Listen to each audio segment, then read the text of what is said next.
बहुत ही इम्पोर्टेंट श्लोक है और इस श्लोक में भगवान अर्जुन को बता रहे हैं श्रवण की महिमा। कह रहे हैं कि अन्य तु एवं अजानन्तः, अन्य जो अन्य लोग हैं, ऐसे भी लोग हैं जो जिनको आध्यात्मिक ज्ञान का कुछ मालूम नहीं है।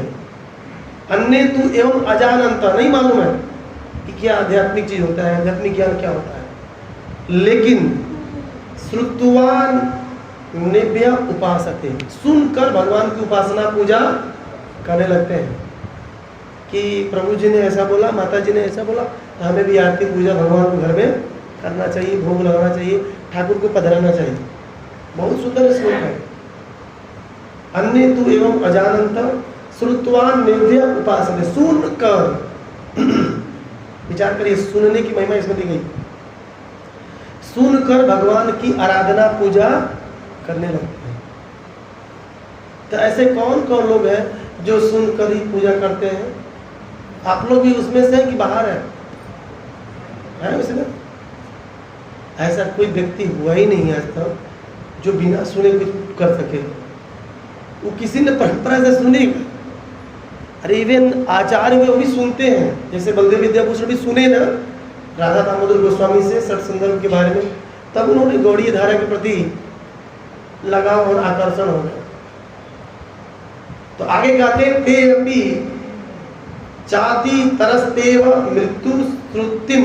मृत्युम श्रुति परायण, ऐसा व्यक्ति जो सुनकर भगवान की उपासना करता है, ते अपि, वह क्या होता है, मृत्युम च अति तरंती एवं, वह जल मृत्यु सागर से तर जाता है, पार हो जाता है। क्या करने से? सुनने मात्र से। क्यों? क्योंकि उस श्रुति परायण, सुनने में एक्सपर्ट है। ऐसा नहीं सुन रहा है, दिमाग यहाँ पर है, मतलब शरीर यहाँ पर है, मन कहीं और गया है, वो गया काम से। परीक्षित महाराज ने भी सुना और हम भी बहुत दिन से सुन रहे हैं, फर्क क्यों नहीं पड़ रहा है? परीक्षित महाराज 7 दिन में कथा सुनकर, ये साधक की बात हो रही है। परीक्षित महाराज भी साधक है और हम भी एक, हम बोलते ना प्रभु जी हम भी साधक है, माला करते हैं, हस्ती माला 50 की। भाव क्या है पता ही नहीं। प्रभु जी बोल रहे थे ना, हाँ ट्रेन में बैठ गए, कहाँ जा रहे हैं? जा रहे हैं। हम लोग बोलते अरे पागल हो गया, कहीं जाओगे?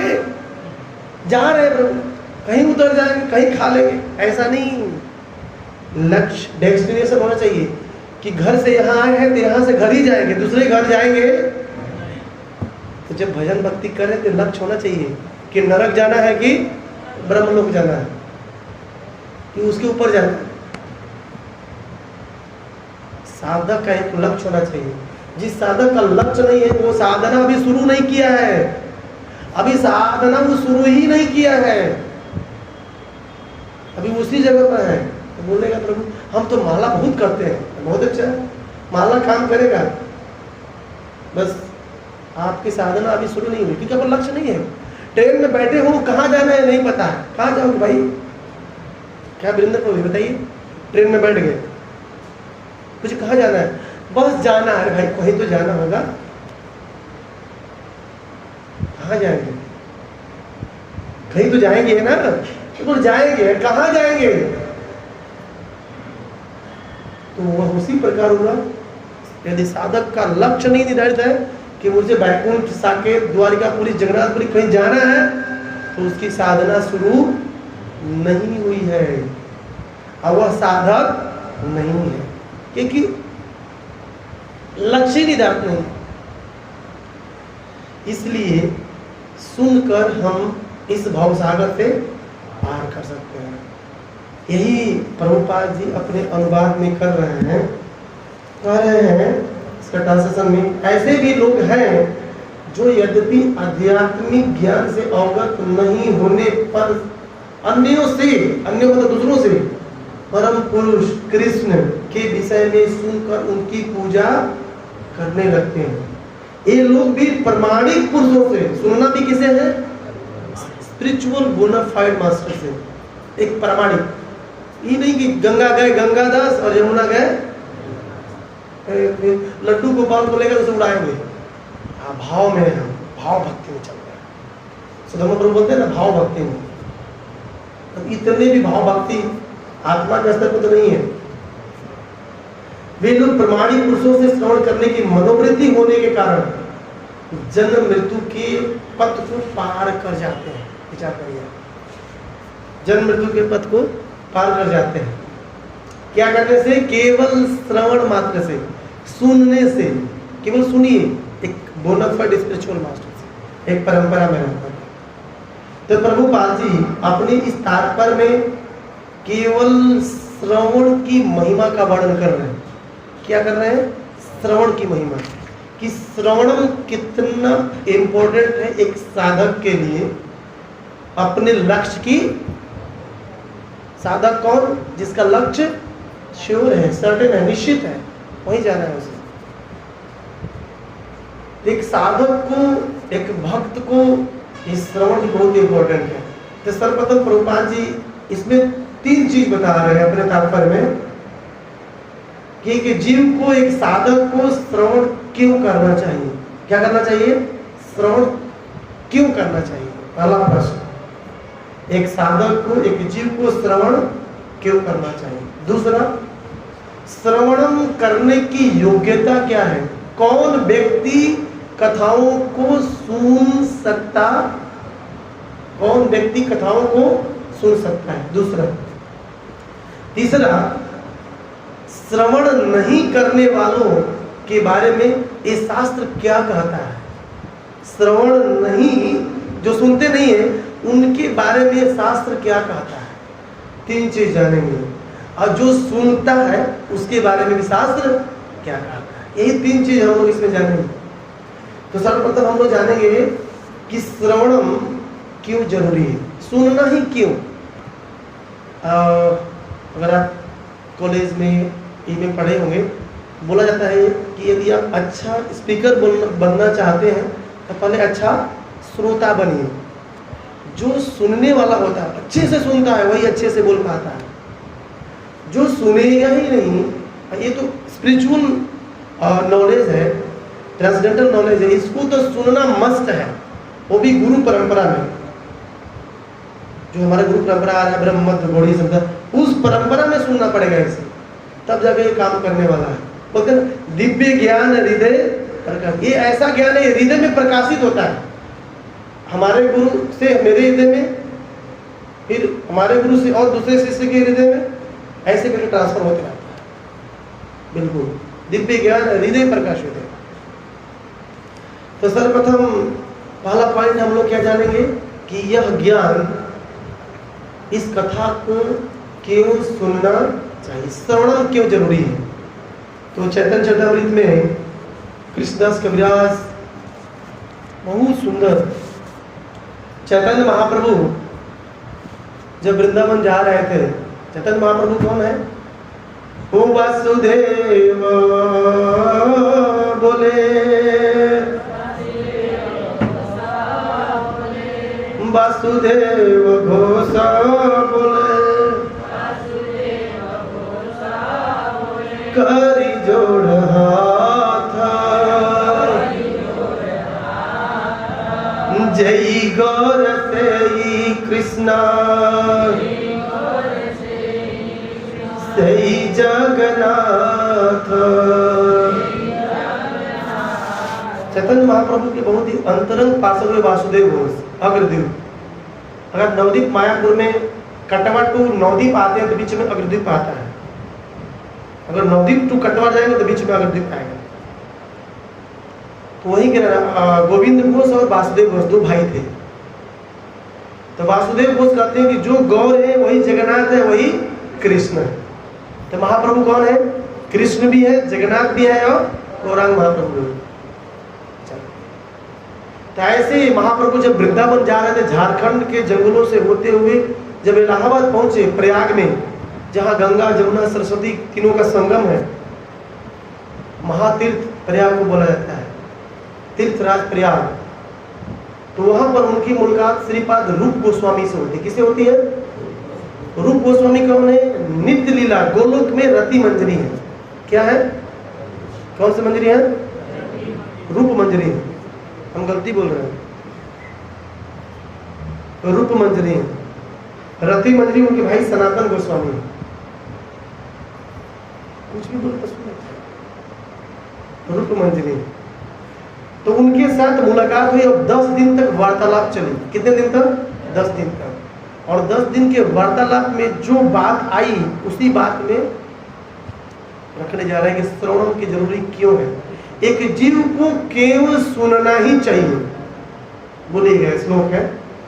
महाप्रभु बोलते हैं, भगवान ने खुद बोला इस श्लोक को, रूप गोस्वामी को उपदेश कर रहे हैं। चैतन्य चरितामृत मध्य लीला 19वां अध्याय 151 नंबर पर आया। ब्रह्मांड भ्रमिते कौना, ब्रह्मांड भ्रमिते कोना, भाग्यवान जीवा गुरु कृष्ण प्रसादे पाया, भक्ति लता बीज। इस ब्रह्मांड में, इस पूरे भौतिक जगत में अनंत कोटि जीव है। कितने कोटि जीव है? आप काउंट कर सकते हैं? काउंट कर सकते हैं? इतना सुनो कि बोले काउंट कर सकते हैं? यस और नो? नहीं कर सकते हैं। उस अनंत कोटि जीव में कौन मतलब बहुनाम जन्मनाम अंते, बहुत बहुत जन्मों के बाद किसी एक जीव पर भगवान कृपा करते हैं और कृपा करके उसके जीवन में गुरु को भेज देते हैं। तब जाकर के उसके जीवन में भक्ति रूपी लता बीज की प्राप्ति होती।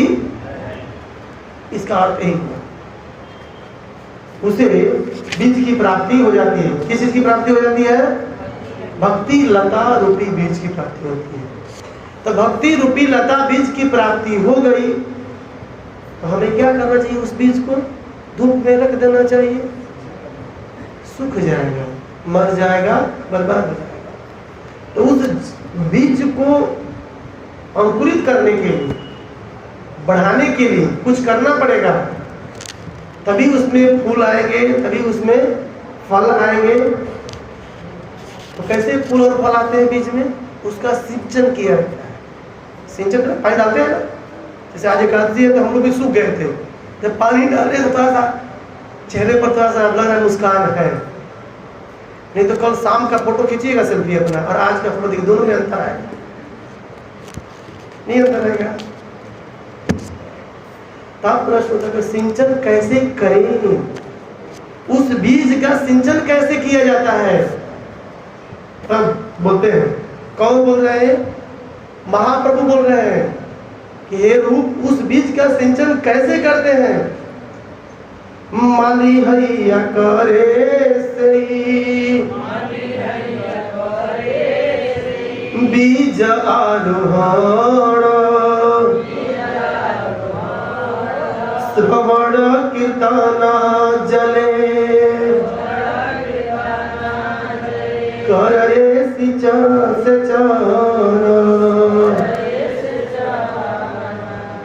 महाप्रभु ने माली समझते? माली गार्डनर, सरोवर प्रभु।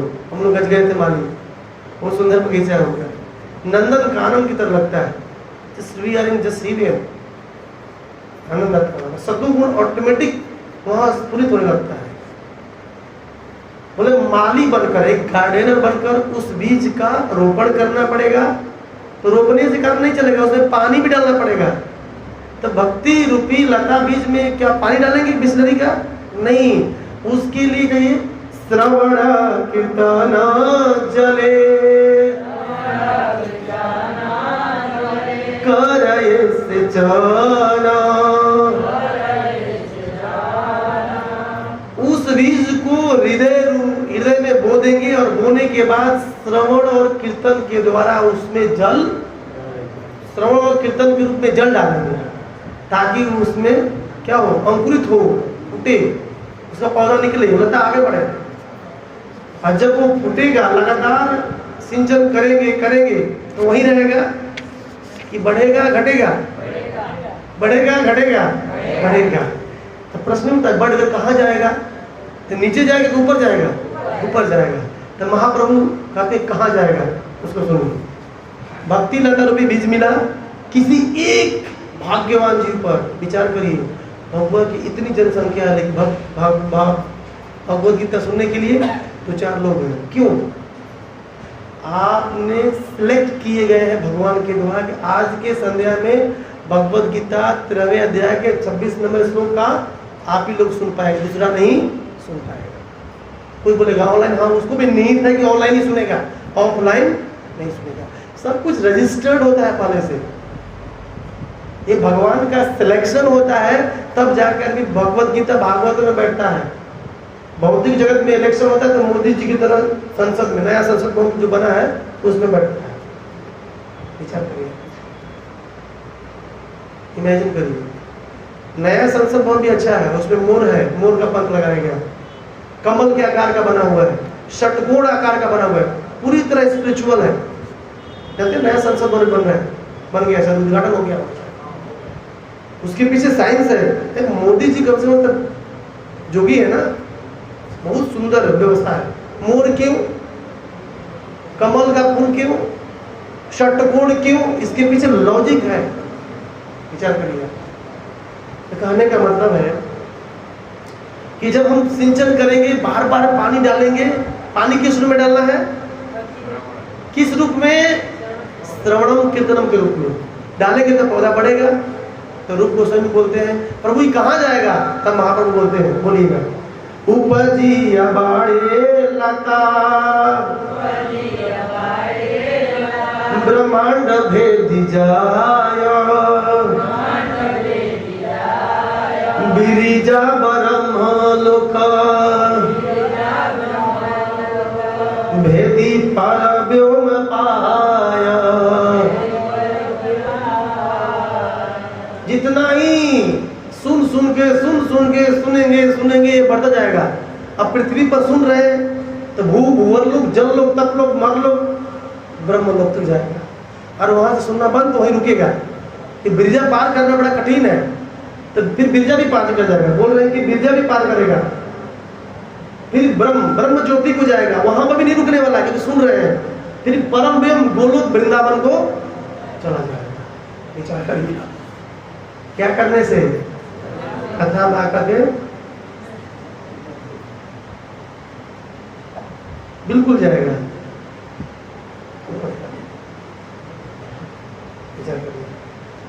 और अब प्रश्न उठता है कि वहां जाकर करेगा क्या? ये वहां जाकर क्या करेगा?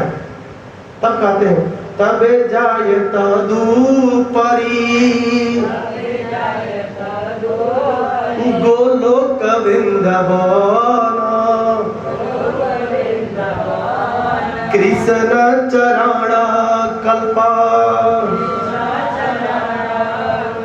वृक्ष करे आरोहण। माइक बीप दे रहा है, बोलिए उनको। अभी क्या करेगा? भक्ति लता वृक्ष यदि परम व्योम गोलोक वृंदावन चला गया तो पता है क्या करेगा? वहां जाकर के कृष्ण चरण की तुलना एक कल्प वृक्ष के समान की गई। आप लोग कल्प वृक्ष के बन जाते हैं। अच्छा, वृंदावन के सभी वृक्ष कैसे हैं? क्यों कल्प वृक्ष है? क्यों कल्प वृक्ष है? यस, हमारी कुछ भी इच्छाओं को पूरा कर सकते हैं।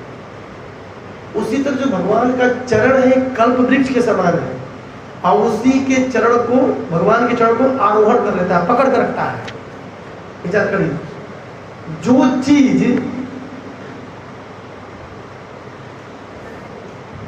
कल्प वृक्ष के बारे में एक स्टोरी है कि नारद जी एक बार स्वर्ग में प्रचार करने जा रहे थे, तो एक व्यक्ति को उठाए, बोले चलो भाई स्वर्ग चलते हैं। स्वर्ग गए तो उस व्यक्ति को, स्वर्ग में भी कल्प वृक्ष होता है, वहां कल्प वृक्ष के नीचे बैठा दिए, और बैठाने के बाद बोले भाई यहीं रहना, मैं इंद्र से मिलकर आता हूं। तो बेचारा थक गया था। कौन? जिसको नारद जी बोला ये नारद बहुत भागता है, ये थकता नहीं है, काश मुझे थोड़ा सा डनलप हो जाता, गद्दा उद्दा हो जाता तो थोड़ा सा मैं आराम करता। तुरंत गद्दा डनलप आ गया। हाँ, विचार करिए, वो व्यक्ति स्वर्ग में इच्छा किया कल वृक्ष के नीचे कि मुझे थोड़ा सा तकिया उकिया डनलप आ जाता, तो क्या करते हम, क्या करते, आराम करते। फिर बोला थक गया, थोड़ा सा मालिश करने वाली होती तो और आराम आ गया। तब एक अप्सरा आ गई, तो मालिश नहीं कर रही। ठीक है, सोच रहा है वो, केवल इच्छा कर रहा है, इच्छा करने से डनलप गद्दा रजाई सब आ गया। सो करके कह रहा है कि काश कोई मालिश करने वाली हो जाती है। मालिश करने वाली भी आ गई, मालिश होने लगा उसका। फिर बोल रहा है कि काश मालिश करते हुए मेरी पत्नी देख लेती तो बड़ा आनंद आता मेरे को। पत्नी भी झाड़ू लेके आ गई, लगा भागने। नारद जी की पास गया, नारद जी बोले क्यों भाग रहे हो भाई? तो सब बताया। बोला कि प्रभु मैं सोच रहा था थोड़ा सा थकान हो गया, गद्दा उद्दा मिल गया, गद्दा मिल गई, मालिश करने वाली भी जहाँ मालिश करने वाली गई आ गई, लेकिन मैंने सोचा कि जो मालिश करने वाली के जो कर रही है उसको मेरी पत्नी देखती तो मुझे झाड़ू लेके मारती। मेरी पत्नी झाड़ू लेके मेरे पीछे आ रही है, मुझे बचा लीजिए नारद जी। बोले कल वृक्ष के नीचे बैठकर यही मांगना चाहिए, भगवान को मांग लेते। विचार करिए आप, कल वृक्ष के नीचे जाकर मांगना क्या है ये भी हमें मालूम होना चाहिए। भगवान को मांग लेते, एक कल वृक्ष है, कुछ भी पूजा कर सकते हैं। ऐसे गोलोक वृंदावन में कहा जाता है कि एवरीथिंग चिंतामणि। आपको रसगुल्ला चाहिए, सामने खाइए, आम चाहिए, आम खाइए। आपको ज़्यादा वहाँ पर माथा पेची फजीहत करना ही नहीं, एकदम रिलैक्स, कोई टेंशन नहीं, कोई नौकरी, कोई ड्यूटी नहीं कि 9 बजे पहुँच रहा है, नहीं। नाट्यम गानम कथम, बस कथा, नाचना, गाना और प्रसाद, दैट्स ऑल। प्रसाद की कमी भी नहीं होती, पूरा भरा आता है, खाओ कितना खाना है। वैसे गुरु वृंदावन के हम वासी हैं। आप लोग वहीं जा रहे हैं कि कहीं और जाए हैं? वैसे वहाँ जाना है, हमारा वहाँ लक्ष्य है। एक साधक का लक्ष्य वही होना चाहिए, इसलिए उस परम प्रेम को जाता है और प्रभु के चरणों को क्या कर लेता है, भक्ति रूपी लता बड़ा हो गया, पकड़ लिए। जिस चीज को प्राप्त करने के लिए हम श्रद्धा, साधु संग, भजन क्रिया, अनर्थ निवृत्ति, निष्ठा, रुचि, आसक्ति, भाव और प्रेम, कृष्ण प्रेम है ना, श्रद्धा रखते हैं। अरे ये साधु बहुत अच्छा सुनाता है, फिर साधु की संगति करते हैं, फिर सुबह मंगला आरती में 3 बजे उठते हैं, फटाफट नहाते तो लेट हो रहा है, 45 हो गया, 4:45 भागो। यहाँ आने के बाद 1-2-3 मिनट हो तो दूसरा कोई गाने लगे, चाह सही होता है। कभी कभी कितना माथा खराब करना है, उस चीज को केवल से आसानी से प्राप्त कर सकते हैं, केवल सुन के, श्रवण करके, सुन के, केवल सुनना है, कृष्ण प्रेम की प्राप्ति होगी। अब कैसे सुनना है ये बहुत इम्पोर्टेंट है, ये बहुत इम्पोर्टेंट चीज़ है। अदरवाइज हम भी सुन रहे हैं और परीक्षित महाराज भी सुन रहे थे, लेकिन 7 दिन में सुन के कहाँ चले गए, उनका बुलावा हो गया। लेकिन इतना दिन से हम सुन रहे कोई बुलावा, इसका मतलब परीक्षित के लेवल में नहीं सुन रहे, इसलिए ही कहें। कहने का मतलब है केवल सुनने से ही कृष्ण प्रेम की प्राप्ति हो सकती है अथवा भगवत की प्राप्ति हो सकती है। और यह बात माता देवहूति को कपिल भगवान दिखाते हैं। बोलिएगा, सताम प्रसंगा मम वीर्य संविदो, चल रहा है, भवन्ति ऋतकर्णा रसायन कथा तजो सड़ादा अपवार्गवत्मनि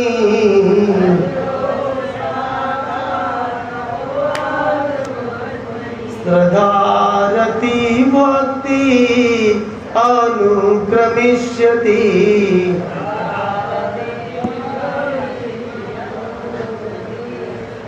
सुनने के बाद सत्ताम प्रसंगम वीर्य संविदो। श्रीमद् भागवत महापुराण 3:25-25 बहुत इंपॉर्टेंट श्लोक है। ये भागवत के हीरा है श्लोक।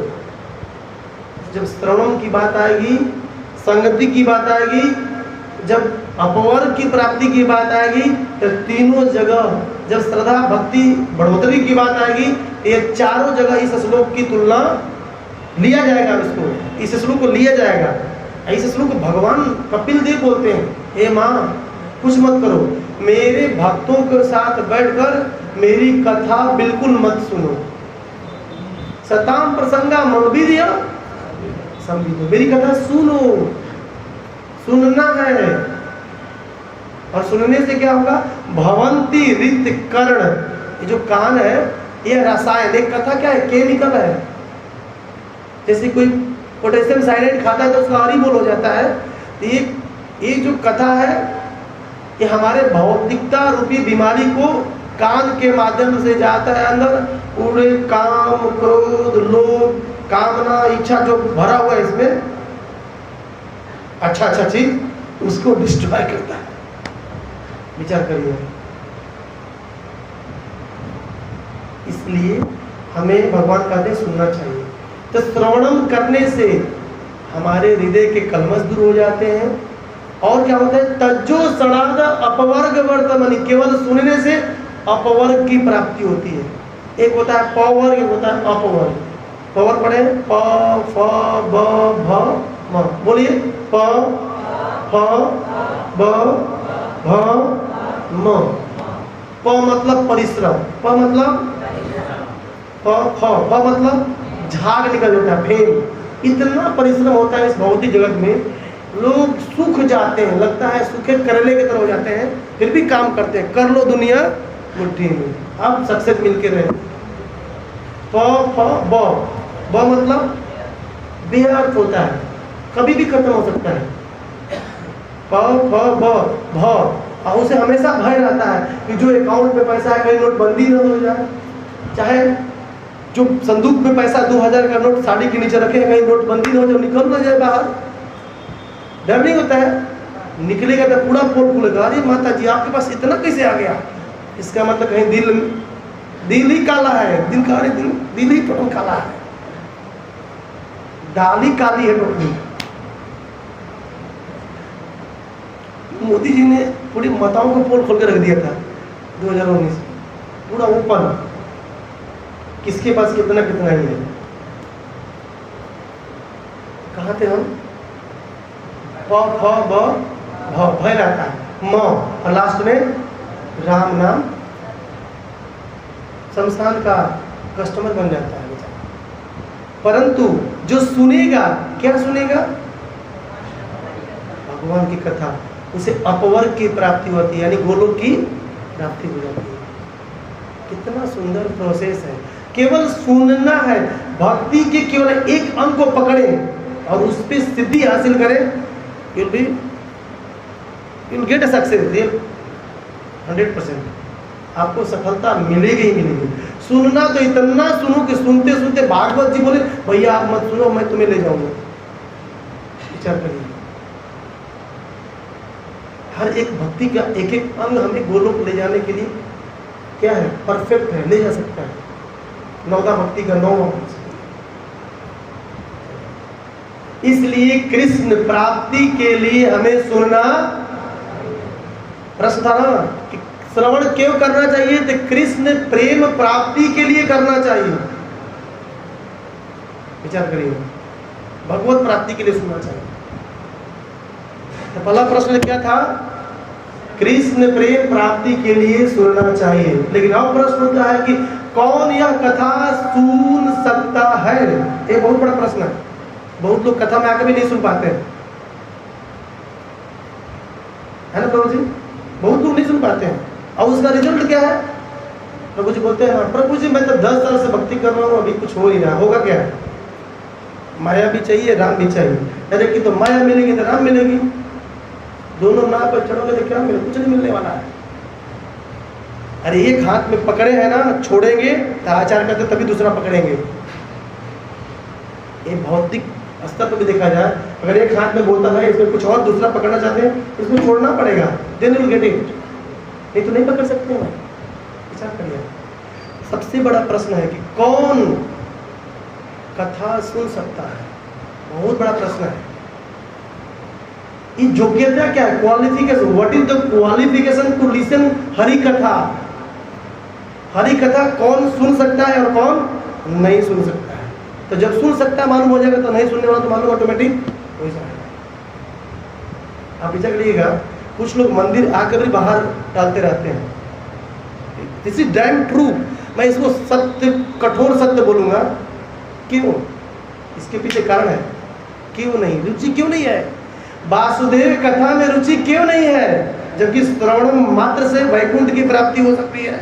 उस कथा को हम क्यों नहीं सुन पाते हैं? इसके लिए सूत गोस्वामी एक सुंदर श्लोक बोलते हैं, उसको आप लोग दोहराने का थोड़ा सा कष्ट करिएगा।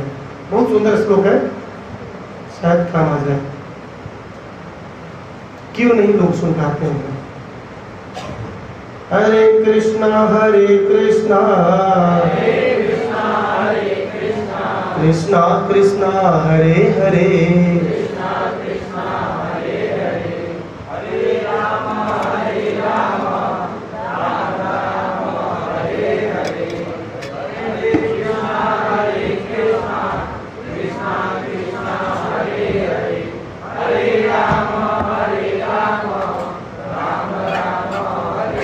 एक श्लोक है भागवत जी में, सुश्रूषो श्रद्धानस्य वासुदेव कथा रुचि स्यात् महत् सेवया विप्रा पुण्य तीर्थ निसेवणा। 1-2-16 पढ़िएगा भागवत जी में, बहुत सुंदर प्रभुपाद जी ने इसका परपोर्ट दिया। 1-2-16 लोगों की वासुदेव कथा में रुचि क्यों नहीं हो पाती है? तो सूत गोस्वामी बोलते हैं, क्या बोलते हैं? सुश्रूषो श्रद्धानस्य वासुदेव कथा रुचि स्यात् महत् सेवया। जो व्यक्ति अपने जीवन में महत् सेवा, महत् मतलब महान, शुद्ध भक्तों की जब तक सेवा नहीं करेगा, तब तक वासुदेव कथा सुनने की श्रद्धा और रुचि होने वाली नहीं। अब ये श्लोक ही बहुत अच्छा लेक्चर वाला है कि मैं केवल अनुवाद कहने का प्रयास करूं जो प्रभुपाद जी ने दिया। जो व्यक्ति अपने जीवन में महान एवं शुद्ध भक्तों की सेवा नहीं करेगा, वह वासुदेव कथा सुनने की रुचि नहीं रह सकता है। तब प्रश्न उठता है, देखिए प्रश्न के अंदर प्रश्न कि महान भक्त कौन और महान भक्तों की सेवा कैसे करी जाती। अब प्रश्न आपसे है, हमें क्यों बता? महान भक्त कौन, शुद्ध भक्त कौन, और उस शुद्ध भक्त की सेवा कैसे करें? नहीं, प्रश्न ठीक नहीं है, चेंज कर दें, हटा दें इसको। शुद्ध भक्त का डेफिनेशन यदि भक्ति रसा में सिंधु में जाते हैं, अन्याभिलाषिता शून्यम ज्ञान कर्मादि अनावृतम आनुकूल्येन कृष्णानो शीलनम भक्तिर उत्तमा। इस श्लोक में एक शुद्ध भक्त का डेफिनेशन बताया गया है। आनुकूल्येन कृष्णानुशीलनम भक्तिर उत्तमा अन्य अभिलाषिता, न अन्य अभिलाषा। जिसके पास भगवान को खुश करने के अलावा कोई अभिलाषा, वही शुद्ध भक्त है। That's all. ज्यादा माथा नहीं खराब करना है कि हम भी शुद्ध, तुम भी शुद्ध, सब शुद्ध हो गए, ऐसा तो नहीं होता है। हमारे अंदर तो बहुत कामना है, हम तो कामना लेके मंदिर आते हैं। ओम जय जगदीश हरे, सुख संपत्ति मेरे घर आ गई, पड़ोसी के पास चला गया तो फिर प्रभु आपकी पूजा बंद। क्या करिए, ये हाल है। इसलिए हमें भगवान की कथाओं सुनने की रुचि क्यों नहीं होती है? महत् सेवा नहीं हो पा रहा है। तो महान भक्तों की सेवा कैसी होगी? 2 तरीके से होती है। राधा श्याम सुंदर प्रभु बताते हैं, बाड़ी सेवा है, बपू सेवा। शुद्ध भक्त कौन? जगतगुरु श्रील प्रभुपाद की। तो उनकी सेवा दो तरीके से कर सकते हैं। अभी है नहीं शरीर से, तो उनकी वाणी है, लेक्चर सुन के सुनना, देखिए फिर सुनना आ गया, ये सुनना जीवन भर जान नहीं छूटने वाला। इवन गोलोक में जाकर यही करना है, सुनना ही है। इसलिए प्रभुपाद जी ने सुबह शाम सुनने की व्यवस्था क्यों डाली? क्योंकि जीवात्मा जब यहाँ इस लोक को छोड़कर उस परलोक में जाएगा तो वहां पर इसी तरह से लगेगा अच्छे अच्छे व्हाइट व्हाइट चादर, और कोई बोलने वाला होगा और सुनना पड़ेगा। तो जब यहाँ नहीं सुनेंगे, प्रैक्टिस होगा आत्मा को, तो वहां का खक सुनेगा, जाएगा ही नहीं, पहले सुनेगा कैसे? इसलिए प्रभुपाद जी ने बहुत साइकोलॉजिकली इसको दिया है भागवतम और भगवत गीता। सुबह रिचार्ज की मोबाइल, शाम तक चला, फिर सुबह शाम में आ गया, शाम में भी रिचार्ज हो गया, फिर रात भर चलेगा, फिर 3 बजे उठेंगे, पुनः रिचार्ज करें, आजा भाई भागवतम सुनी, ओम नमो भगवते वासुदेवाय।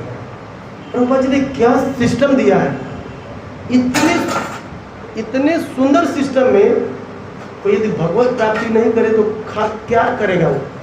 वो अपने आत्मा का हनन ही कर रहा है, विचार करेगा। इसलिए हमें भगवान की कथा को सुनना चाहिए। जो इस कथा को सुनता है निश्चित ही परलोक की प्राप्ति होती है, यानी गोलोक वृंदावन की प्राप्ति होती है। अब जो इस कथा नहीं सुनता है उसके बारे में एक श्लोक सुखदेव गोस्वामी बोलते हैं। जो व्यक्ति कथा नहीं सुनता है, जो बिल्कुल सुनता नहीं है, मंदिर भी आगे नहीं सुने, हाँ ना सुनेंगे हम, क्या सुनेंगे, प्रभु जी अच्छा नहीं बोलते हैं, डांटते रहते हैं, क्यों सुने हम, मत सुनो भाई। लेकिन सुखदेव गोस्वामी जो करे वो सुन लो। सुखदेव गोस्वामी क्या कर रहे हैं? सुखदेव गोस्वामी क्या कर रहे हैं? हरे कृष्णा कृष्णा कृष्णा कृष्णा